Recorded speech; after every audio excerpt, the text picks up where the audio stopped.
On today's special edition of Transit Unplugged, we wanted to honor the memory of Jeff Parker, CEO of MARTA in Atlanta, after his recent tragic death. He was a strong leader for his city and our industry and will be sorely missed. We visited with Jeff and his executive team at MARTA a couple years ago and interviewed him for the podcast. During our discussion, he showed his vision for the agency and his grasp of the details. In his honor and memory, we are re-releasing this edition of his interview on the podcast. Please stay tuned to the very end for some important information regarding suicide prevention. Welcome to Transit Unplugged. I'm your host, Paul Comfort, and today I'm excited to be in Atlanta, meeting with Jeff Parker, the general manager and CEO of MARTA, the transit system for the Atlanta area. Jeff, thanks for being our guest today and having me into your office. Thanks, Paul. Good to see you, and glad to be here. Great. MARTA's made a lot of news over the years as an amazing transit system, and you guys are still in the headlines. Tell us some about the system itself, kind of the nuts and bolts, employees, budget, how you're governed, kind of that stuff. So we are celebrating our 40th year as a combined rail and bus system this year. That's some exciting news here in Atlanta. So we've been a transit agency for quite some time, and about 40 years ago, when we opened the rail system for the first time, over the next 20 years, we expanded the system. And we have two basically lines that run north-south and east-west. The line that runs north-south also goes to both Doraville and North Springs on the north side and the airport on the south side.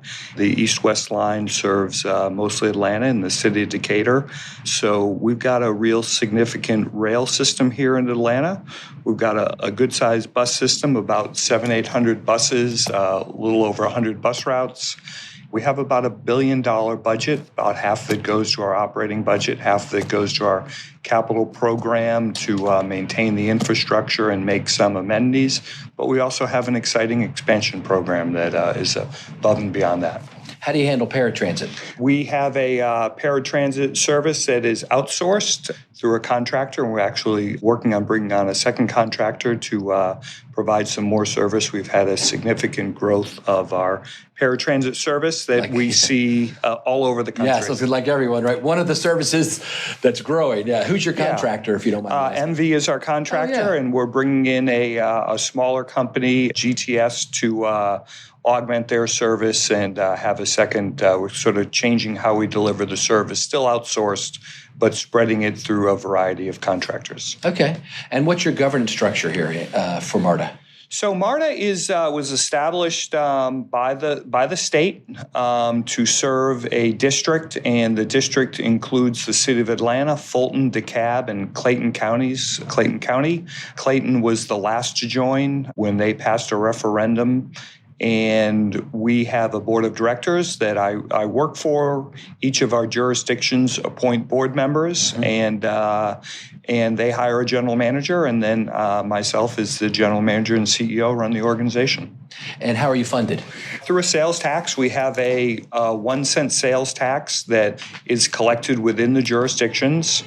And that revenue, along with our fare box and other smaller funding sources, supply both the operating and capital costs. Unionized? We are. We have a single union, the ATU. Local 732 is our unionized workforce. And here in Metro Atlanta, the same local is the organizing labor union for most of the transit providers throughout the region. So, for example, MV's employees are mostly unionized, and some of the suburban transit agencies are unionized through that same local. Now, you've been here, your predecessor, Keith, left about 1.5 years ago or so, and then you came in? Yeah, a little bit. I guess he left about 2 years ago. There was Liz O'Neill, who's the longstanding general counsel here at MARTA, was the interim, and I joined about 1.5 years ago. So tell us about how your kind of career journey. People are always interested to see, everybody chooses a different path to get there, but tell us about your journey here. Yeah, well, it started quite a long time ago in the mid-'80s. I was a student at Northeastern University in Boston, and for those who know Northeastern University, they have a huge cooperative education program, and after my freshman year as a computer science major, I had to go find a job. went on a bunch of interviews, had several job offers, and the MBTA was one of those as a co-op student. And I applied firm 18-year-old logic and decided that since the MBTA was going to give me a transit pass, there was a very clear decision to make, and that was my That's what got you into transit, huh? Transit. That's great. So, I was really fortunate, worked for several, just Michael Burns, I know you know well, was the fellow who hired me as a co-op student. Oh, is that right? Back in the mid-'80s, and Jack Leary was director of operations. Sure. And just a great group of people. The storied history of MBTA. Yeah. And that's what got me interested in more than just the transit pass, and worked there. What were you doing there? I was, I did just about a whole lot of stuff on that. I was a budget analyst. I moved up into finance department, ran some of the maintenance facilities, ran the control center. And my last job before moving to Atlanta, I was the director of subway operations, oversaw the heavy rail and light rail systems for the MBTA for a number of years. Wow. Moved down here to Nat Ford, convinced me to take a job that's here. That's a good buddy too, yeah. And I took a job here in Atlanta, moved my family down here. Did that for a number of years, and then decided to go work for Connecticut DOT as the deputy commissioner, and then became commissioner of Connecticut DOT. At the time, the former Governor Rell was really interested in making some significant investments in public transportation. And we actually, at the time I joined the Connecticut DOT, we had a larger transit program than we had a highway program. So we were laying the groundwork for bus rapid transit in New Haven, and were able to get the full funding grant agreement to fund that. We were investing heavily in the Metro North's operated New Haven line, that the parts of which Connecticut DOT owns.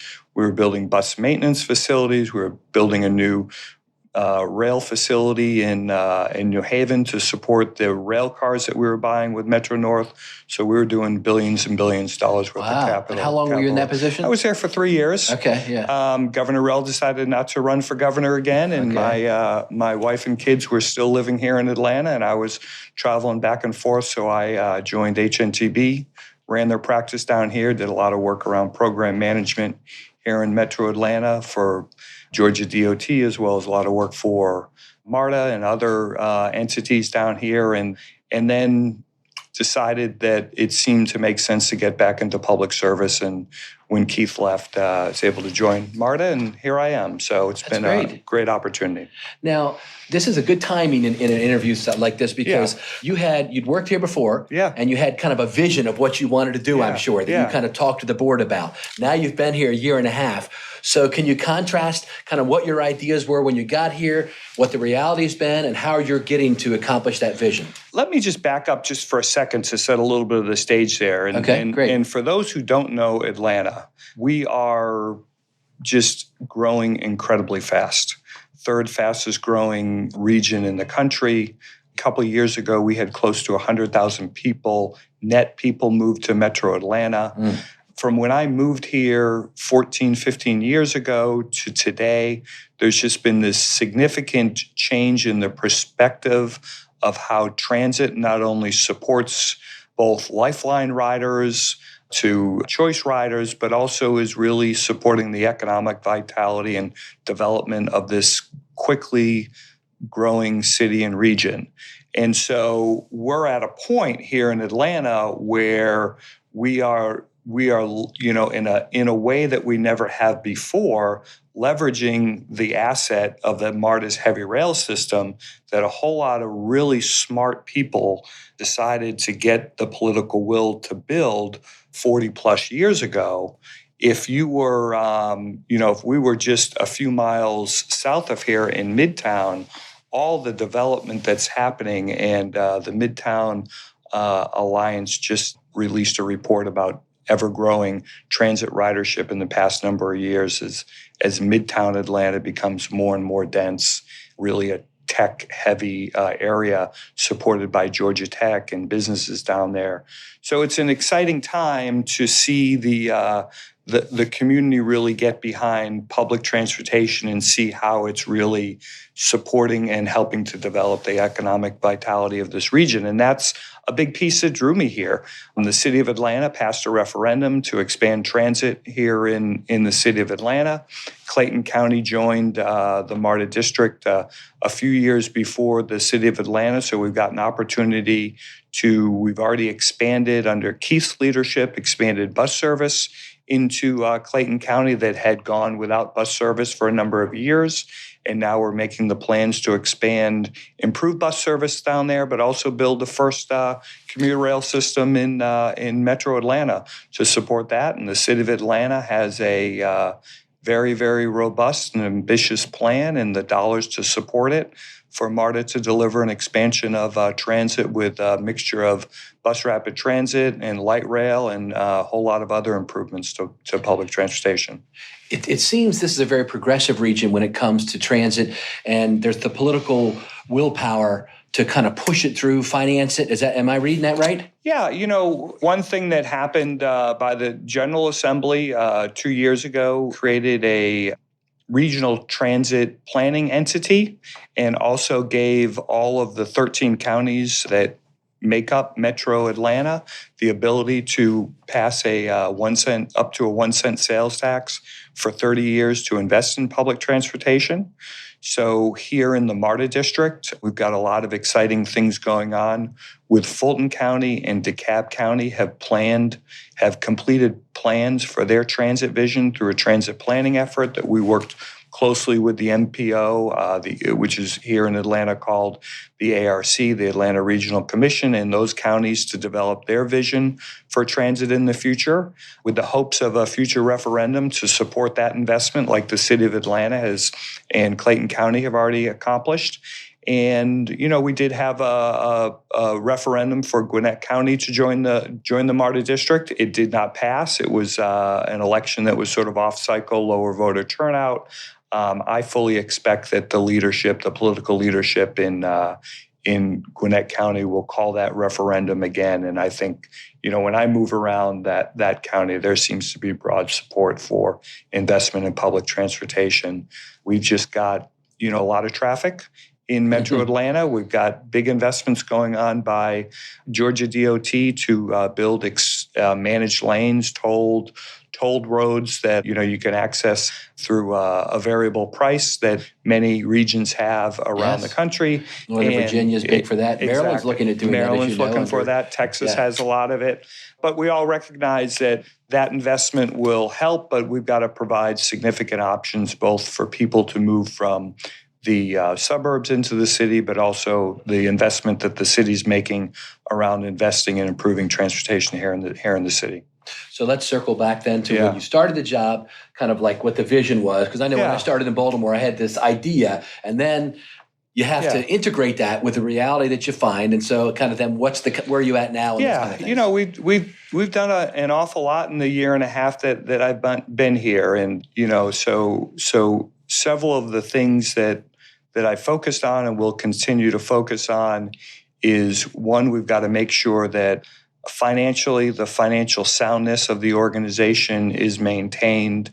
We've had a number of balanced budgets. I think we're on the 8th year of balanced budgets, and we're well positioned to continue that we haven't had fare increases for 7-8 years as well, but been able to balance the budget. We've got a significant rainy day fund to help us through any sort of economic downturn. We are largely a sales tax-based. The revenue that we need to operate the system is sales tax-based, so any sort of downturn in the economy quickly affects sales tax, and so we've got to be prepared for that. And then the other piece of it is customer experience. I like to say that, while we have to think about the future, 20, 30, 40 years down the road, we also have to think about the here and now and making sure that we're improving not only the customer experience, but also just the reliability of this system. So we've begun to lay out some pretty ambitious programs. The agency has a well-planned that I inherited to replace our rail car fleet. We're continuing to replace our bus fleet and catch up on the procurement of buses. Are you doing any alternative fuels there? We were just successful with a Lono grant, and we will deploy 6 electric buses that will serve 2 routes. Happens to be, wasn't my choice, but at Eastlake Station over to North Ave. Eastlake happens to be the rail station I use every day, so 2 of the bus routes there, and we're working to deploy that. So we're going to use that as our leverage point to really put forth a long-term plan at how we can become a greener organization. What kind of rail cars are you doing? You mentioned that. We're in the middle of a procurement. Oh, okay. Right. We've, we haven't awarded a contract. Our entire rail fleet will be replaced. So, really? So the base order is 256 cars. Wow, that's awesome. We're getting to the point of negotiating the contract with with a vendor, and are these really the original excited. Cars that are being replaced? Some of them we've bought cars in three waves, but our oldest cars, which are 40 years old, are still here. So we're looking forward to I relate to that. Yeah. And a focus on our stations and our bus amenities. We've committed to install 1,000 shelters and benches throughout the region, something that we've fallen behind on. And we've got the program in place and executing that now. Really something that we're trying to do is improve bus service, make it more reliable. We've reorganized our operations department, brought on a head of bus operations as well as a head of rail operations that reports directly to me. I'm really trying to raise the voice of operations in the organization. That's good. On the bus side, we really have not done a substantial effort in changing the way we've delivered bus service in forever. Right. Largely the way post-World War II buses ran in Metro Atlanta is largely the same. And so most major cities in America, as you know, have come to that same conclusion. Absolutely. Yeah. So by hired a gentleman, Collie Greenwood, who's recently retired after a 30-year career in Toronto at the TTC. Collie's moved down here, and he's going to lead the effort to really improve and redefine what buses are, and not just that local bus that makes stops at all over the place, and leverage bus as a better asset that our region can rely on, whether it's bus rapid transit, arterial rapid transit service, making improvements along these managed lanes that GDOT is building. So it's a really exciting time to improve bus service. Let's unpack that just a little bit. We got a few minutes here because I think this is an area where, as I look across the country, the 50 major cities, everyone is looking at their bus service. Most of us have on-time performance, which is well below what we're interested in. Might be the 50s, 60s, or 70%. We're all trying to get into above 80%. Yep. The 3 things people are doing to see increases. There's 8 cities that saw an increase last year. Seattle and Houston led the way.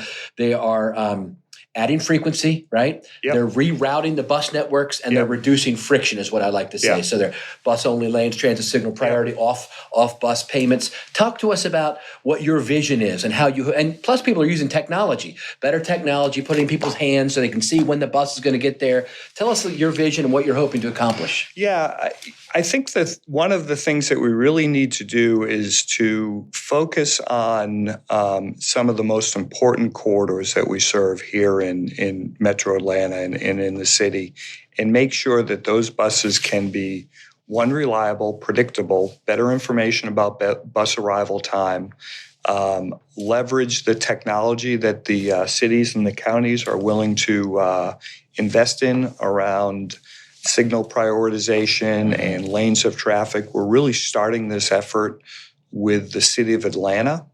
We do have one of the early projects that we will deliver for the city of Atlanta in their expansion plan is a Tiger grant that we were successful at a number of years ago. And this is the Summer Hill BRT that we call, and this is the area of the city that's just south of our capital and goes down into the Summer Hill neighborhood. But what the reference point they would make, it is where the Braves used to play. Okay. Yeah. Georgia State has taken over that stadium. And there's a vast amount of parking that was empty parking lots that are being developed into housing. Georgia State is taking a bigger presence down there. So it's a significant area of development of the city.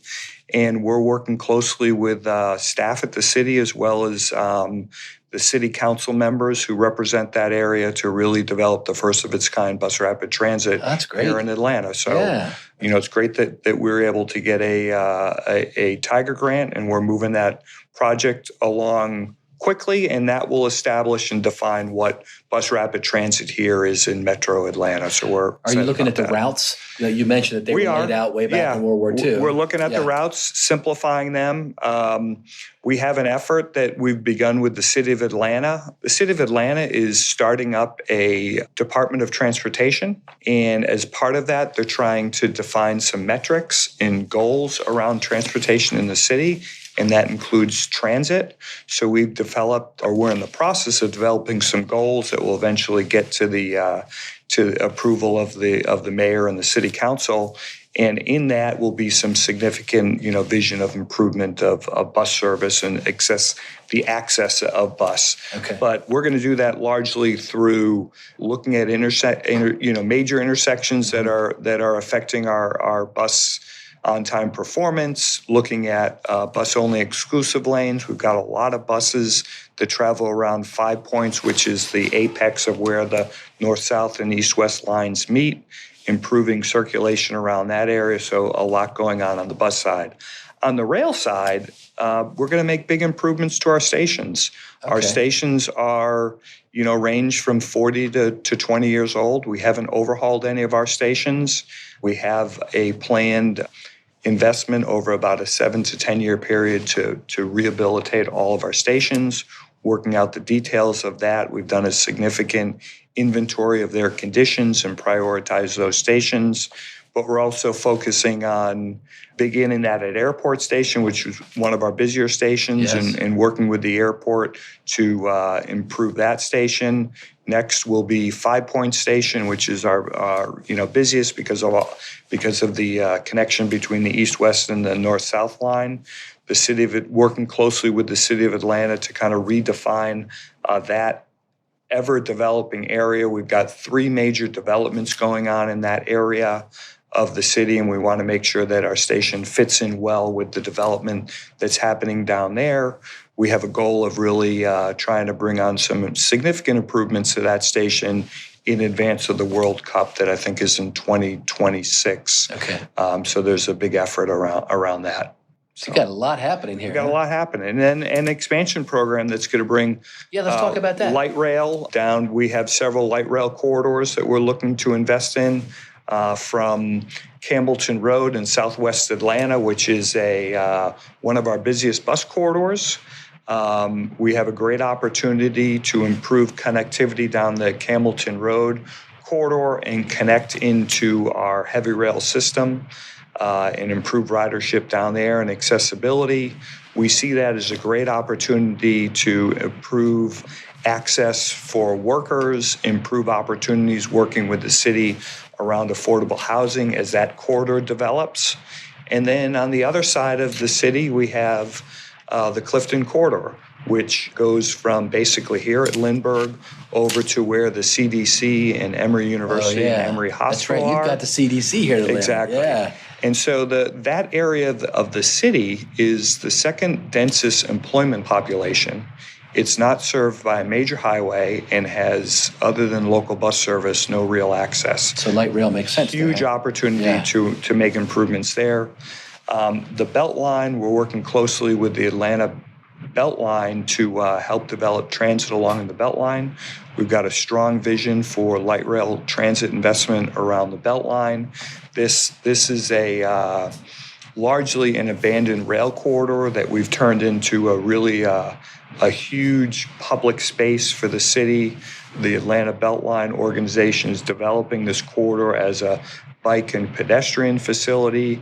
They've saved a linear corridor so that we can make an investment in transit. And all of this is funded through the half-cent sales tax that back in 2016, the city of Atlanta wisely passed, and we're working hard. So we go back to what have you been doing in the past year and a half?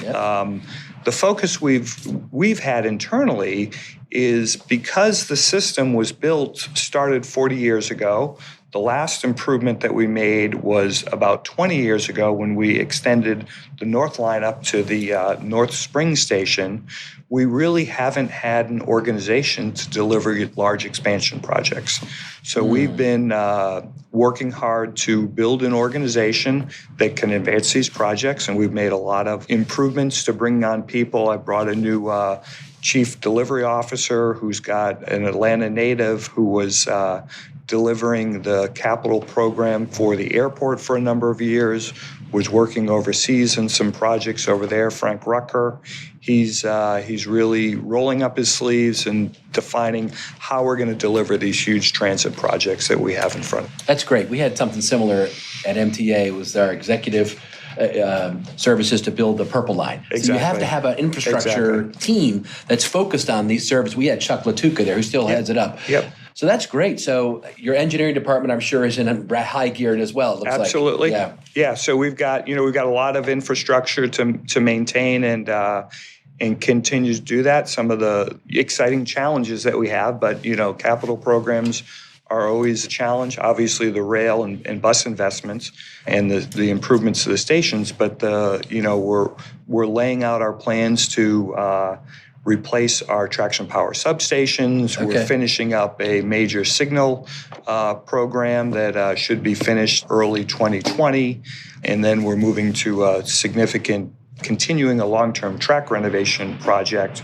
We're just going to be renovating tracks in some of the most difficult places, replacing some of the interlockings that are going to have significant impacts on how we deliver service during that construction. So we're working out those details. You're focused on state of good repair. So many transit systems are only focused on the new line, and they leave their state of good repair. So I'm glad that's wonderful. You're focused on that asset management. Absolutely. Finally, let's talk about the culture of the organization and any changes you're pushing there, or do you have a great culture already when you got here? Yeah, I think we've got a great culture. The focus of mine is to really become a more customer-centric organization, making sure that all of these improvements that we're making, whether it's big expansion projects or a new fare collection system or better information to our customers, we've got to become a more customer-centric organization. And so part of raising the voice of operations within the organization is a key focus on making sure that we've got both the resources but the cultural attitude of supporting our customers, cleaner stations, better information to our customers. I think that we've had some significant successes. Super Bowl was here, and it was a huge success for MARTA. We had just huge ridership.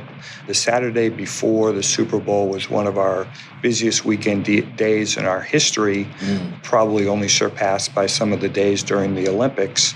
But we engaged the entire organization. We had hundreds and hundreds of administrative staff who stepped up, supported our operations folks, our police folks. We went through a significant preparation for this, and we did a great job. We've got the Final Four coming up next year. We've got, Atlanta is a real busy sporting place. The soccer has taken hold here in Atlanta. Okay. We actually get bigger ridership going to the soccer games than we do getting the football games. They actually, they use the same stadium, Mercedes-Benz Stadium. Oh, yeah. And we have tremendous ridership for these soccer games. A lot more games in a year, I imagine. A lot more games a year. Yeah. So we're doing a great job with that, and it's got to be all around a customer-centric attitude. That's great. I mean, we're in an era now where we are no longer the monopoly providing mobility in a city. You've got to integrate all these. And I guess let's close on that, because that's kind of like the future. Yeah. How are you integrating with the TNCs, with potential Hyperloop, any of the new AV technology? What's your thoughts on all that? Yeah, I think what transit, and clearly this applies to Atlanta, but I think this is something that we need to do around the country. And, some folks are moving quickly around this, and we're beginning to. We've got to define better partnerships with all these different providers of microtransit and Uber and Lyft. We've done some partnerships with Uber and Lyft. I was fortunate to be on the APTA mission that looked at MAS over in both Vienna, Hamburg, and Helsinki, Finland. And, one of the big takeaways that I took away from that is that it's not only this sort of technology around mobility as a service, but we also need to look at the placemaking around our stations. So how are we integrating all of these new transit modes around our rail stations like we do our bus system? When you came out of Lindbergh Station and you look for a bus, it's pretty obvious where the buses are, but it's not obvious where the scooter is or where the bike share is. So how can we do things to integrate those systems better? And it just doesn't have to be the systems that we as MARTA own. We've got to see this as a ethos of transportation and transit and make sure it all fits together for our customers well. Well, it sounds like you're the right guy to lead it. You have a very good plan. Yeah.